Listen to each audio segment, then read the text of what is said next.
Have you ever been exhausted from trying to be a good person only to be met with contempt in return? In reality, if you don't have the capacity to cause harm, you're not a good person. You're just harmless. True kindness is the choice of those who are extremely powerful. It's when you have enough claws and fangs to defend yourself, sharp enough to strike back, but you choose tolerance because that's your principle of living. Today, I want to tell you about the mindset of those who are good with backbone. People who have tamed the power within themselves to live a kind and conscious life. We often confuse a good person with someone who's morally naive. There are people who help anyone in difficulty, whose hearts soften at anyone's tears. They call it compassion, but in reality, it's often a form of sentimental morality.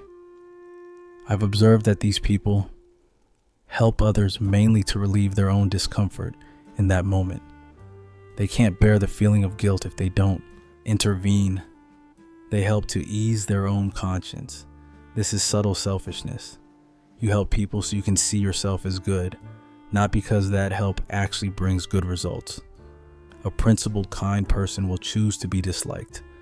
When faced with a plea for help, they don't ask, "Do I feel sorry for them?"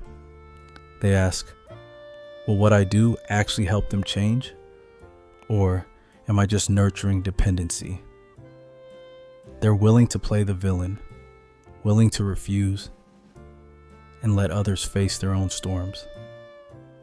That refusal isn't cold-heartedness, it's responsible kindness. They don't do what feels right if they know for certain it will lead to wrong consequences. Kindness without the capacity for self-protection is just meaningless sacrifice. We've all been taught since childhood, be good and life will treat you well. That's the sweetest lie we've ever believed.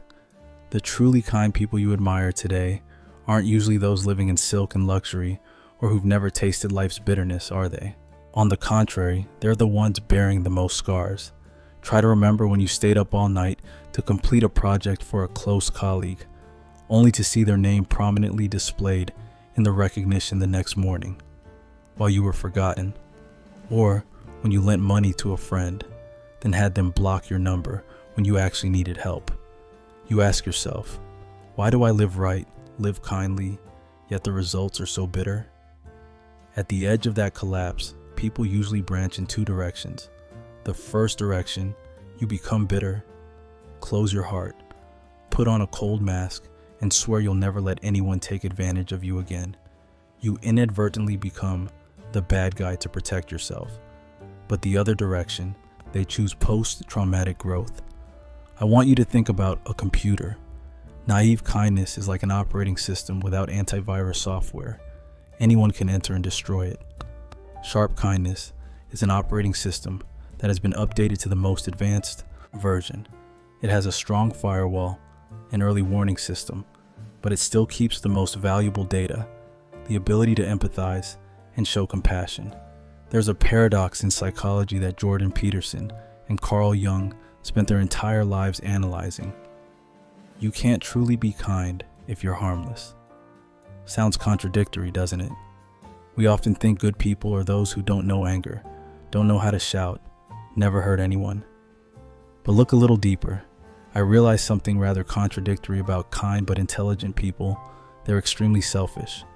But this selfishness is what helps them maintain kindness the longest. I have a friend. She's the type of person anyone in trouble wants to turn to. But there's an iron rule that after 9 p.m., she disappears.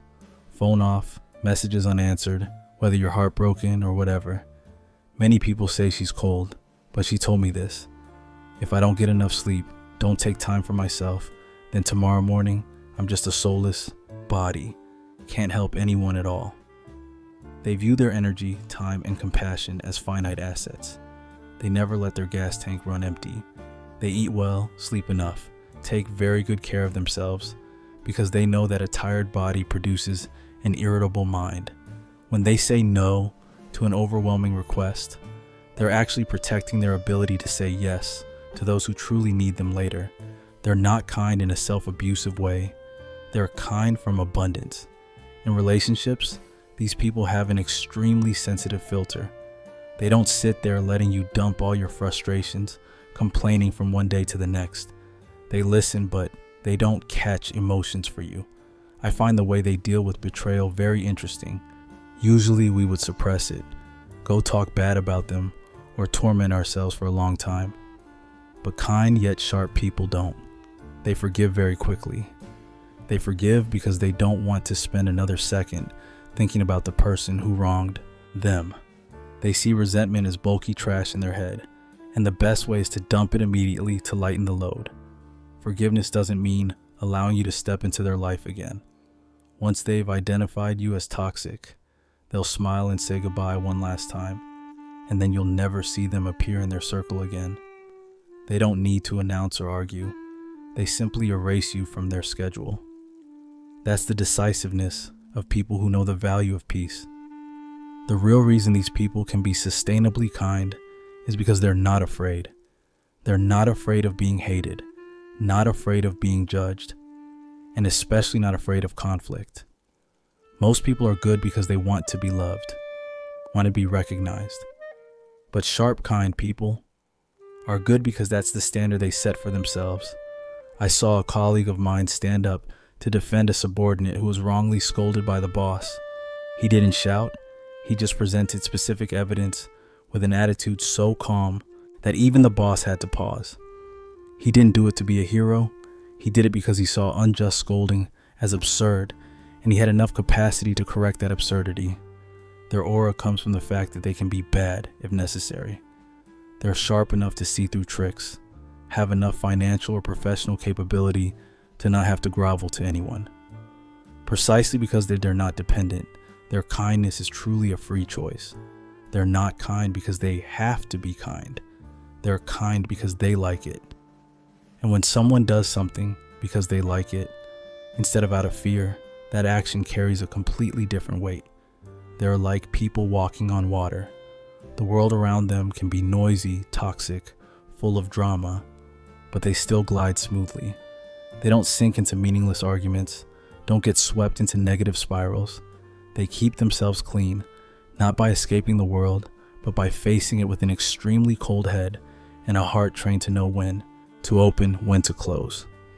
Have you ever wondered why people who often say no, who have rigid principles, are usually the ones we trust most? While people who are yes men, helping whoever asks, agreeing to whatever's said, often make us feel their kindness is cheap and unpredictable. You don't know if they help you because they value you or because they're afraid of being hated. But with principled, kind people, their presence brings an absolute sense of security, because when they nod, you know for certain that's 100% sincerity. When they praise you, you know that praise has value because they don't praise everyone. They don't need to use kindness to buy anyone's affection. That selective pickiness inadvertently creates a credibility that no money can buy. They don't need the whole world to love them, but anyone who has entered their circle feels lucky to have an extremely solid and conscious support. Sharp kindness isn't an innate gift. It's a disciplined choice of those who have been through enough hurt to understand the value of peace. They no longer see the world through rose-colored glasses, but they also don't let bitterness take over their hearts. They stand there with eyes that see through all naked truths and hands ready to help, but only help when it truly matters. You don't need to be a saint to become a good person. You just need to be strong enough to protect your boundaries and wise enough to know that true kindness always begins with respecting yourself first. An ironic reality, when you start establishing boundaries, the first person to react most strongly is precisely those who are benefiting from your lack of boundaries. You get labeled arrogant just because you start saying no to unreasonable requests. Those who criticize you often do so because they've just lost a free resource. When you're no longer a place to dump emotions or solve problems for them, they'll use the final weapon to attack you: moral criticism. We think we have to strain ourselves a lot to maintain boundaries, but in reality, living this way is much lighter. The hardest thing about being a default good person is they always have to guess others' intentions to live, always have to bear expectations they never set. But sharp, kind people They choose a psychologically minimalist way of life. Living like them is actually liberation because you no longer have to play the savior role.